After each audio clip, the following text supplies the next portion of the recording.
Okay, so let's look at this example, which is a polynomial divided by a polynomial. The degree of the numerator is less than the degree of the denominator. So the first thing we want to do is look at the denominator and see if it factors. So we've got 2x cubed plus 3x squared minus 2x, and we can certainly factor an x out of the terms in the denominator. We get 2x squared plus 3x minus 2. And let's see if we can factor that quadratic. We can write 2x squared as 2x times x, and the 2 is 1 times 2. And if we put a plus here and a minus there, I think that'll do it. All right, so we see that the denominator factors into distinct linear factors, okay? So these are distinct linear factors. A linear factor is a term of the form something x plus something, okay? So x, 2x minus 1, and x plus 2 are all linear factors. And in that case, I know I'm going to be able to write my rational function as the sum of 3 partial fractions, something over x plus something over 2x minus 1 plus something over x plus 2. Okay, so that's the rule. And if you think about it, the right-hand side, if I were to combine it into one fraction with a common denominator, would look like the left-hand side. And I just have to figure out what a, b, and c are. So I can do that by doing a little algebra. So I'm going to take, what I'm going to do is multiply both sides of the equation.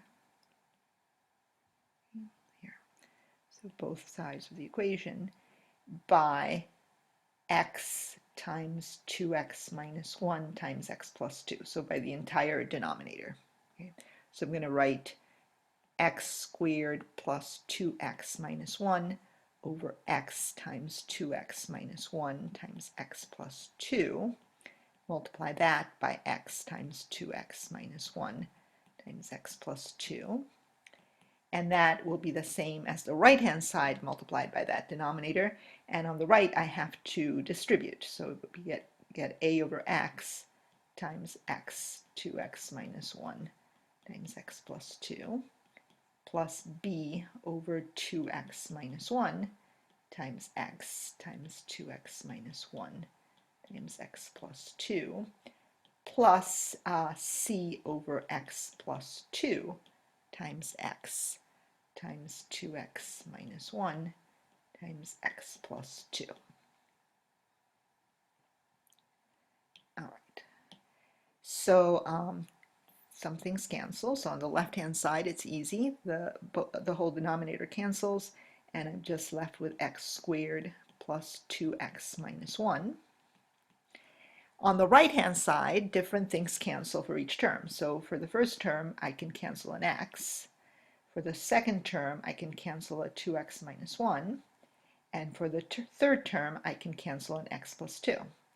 So I'm going to get a times 2x minus 1 times x plus 2 plus bx times x plus 2 plus cx times 2x minus 1. Okay, so I've got to figure out a, b, and c.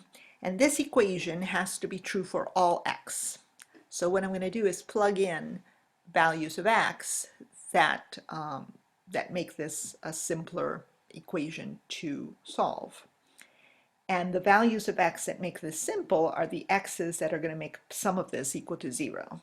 So for example, since I've got an x here and an x here, if I let x equal 0, I'm going to get the equation 0 plus 0 minus 1, so minus 1 on the left. And then I'm going to get a times 2 times 0 minus 1 times 0 plus 2. And then the b times 0 and c plus 0 times 0, so those terms are 0. So this is just minus 2a is minus 1, and I can easily see that a then would have to be equal to a half. Okay, what's another good value of x to plug in? Well, since I have an x plus 2 here, I'm thinking that if I let x equal minus 2, that would make that part 0, and so it would simplify things. So I let x equal minus 2, and so I get minus 2 squared plus 2 times minus 2 minus 1 on the left-hand side.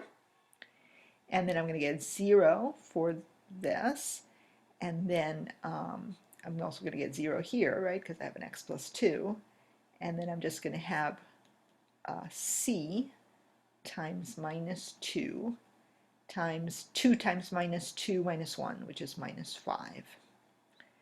So that gives me 4 minus 1, so minus 1 on the left, and then 10c on the right, and so c has to be minus 1/10. And then finally, since I have a 2x minus 1 right here, I'll let x be a half, so that that part will be 0. So x equals a half would give me, let's see, 1/2 squared plus 2 times a half minus 1. And then, well, the 2x minus 1 in the a term gives me 0 for that. And then I get b times a half times a half plus 2, which is 5/2. And then the c part is also 0. So I get, let's see, 1/4 plus 1 minus 1, so 1/4.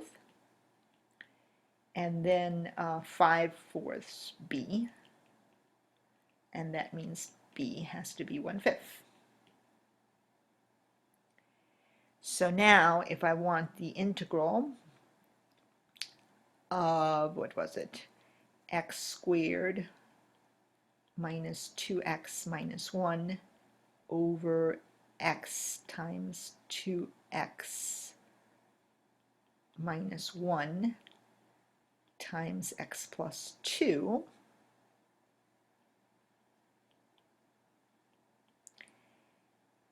well, that's the same as the integral of a over x. A is a half over x plus b, what's b? B is a fifth, 1/5 over 2x minus 1 plus c, so minus 1/10 over x plus 2 dx. So we divided up our rational expression into partial fractions. And then each of those can be easily done, right? So the 1/2 can come outside, so 1/2 times the integral of 1 over x is the natural log of absolute value of x. This is 1/5, and we are, because of that 2 in front of the x, we divide by 2, and so we're going to get 1/10 natural log of the absolute value of 2x minus 1, and then minus 1/10 log of x plus 2.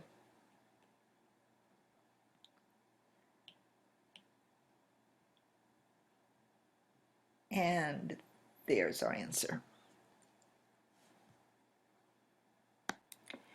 Okay, I invite you now to pause the video and to try and work out this example, and then compare that to my solution once you resume the video. Okay, so in this example, we're going to have 5x minus 3 over x minus 2x squared. And the denominator factors into x times 1 minus 2x. So I would set up my partial fractions as something over x plus something over 1 minus 2x. So I take 5x minus 3 over x times 1 minus 2x and multiply that by x times 1 minus 2x, and I multiply a over x by x times 1 minus 2x and b over 1 minus 2x times x 1 minus 2x. And on the left, everything cancels. On the right, the x cancels there, and the 1 minus 2x cancels there. So I'm going to have 5x minus 3 equals a times 1 minus 2x plus b x. And if I plug in x equals 0, I'm going to have minus 3 equals a. And if I plug in x equals a half, I'm going to have 5 halves minus 6 halves, so minus a half is equal to 0 plus 1 half b. And so b is minus 1. So the integral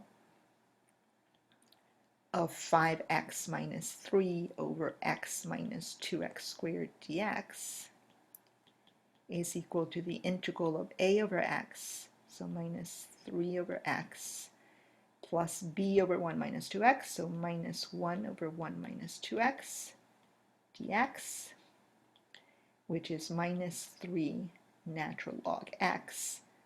And then I have to divide by minus 2, so I'm going to get plus 1 half log of 1 minus 2x plus c. So that should be the answer.